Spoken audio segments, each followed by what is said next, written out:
College গেলেই হি হি হা হা, কিন্তু ক্লাসেও হি হি হা হা। ওখানে স্যার পড়াচ্ছেন, যার কারণ হলো স্যার। হ্যাঁ, এই হি হি হা হার কারণ হলো স্যার। মানে স্যার লিখাচ্ছিলেন, লিখতে লিখতে আমরা তো মহান মহান মানুষ, আমাদের তুলনা হয় না। তো কোনো একটা কিছু একটা লেখা যেটা আমি এখনও বুঝতে পারিনি, তো সেটা স্যার লিখাচ্ছিলেন, হট করে লিখেছেন আবার। তো লিখতে লিখতে আমরা মানে স্যার যতটা বলছেন, মানে বক্তার গুরুত্ব নেই একদম বললেই চলে, আমরা হলাম লেখক যাদের গুরুত্ব খুব বেশি। মানে স্যার কিছু একটা গুণাক্ষরতা লিখেছিল বা বলেছিল। তো সেইটা আমরা যতজন ছিলাম সবাই খুব সুন্দর লিখেছি আর কি। এই যে আরেকজন লেখক, ওনার লেখা দেখে ইনি হাসতে পারছেন না, তাই মুখে ঢাকা দিয়ে হাসছেন আর কি, হি হি হা হা করে করে।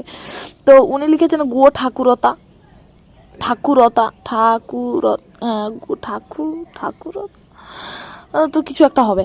তো ইনি আরেকজন লেখক যিনি লিখেছেন ভিগু গুণাক্ষরতা। তো ওটা দেখে তো আর মানে আমরা বুঝতেই পারছি না যে স্যার বলেছেনটা কি। ঠিক আছে, তারপর আরেকজন যে ভিগু গুণাক্ষরতা, গো ঠাকুরনা।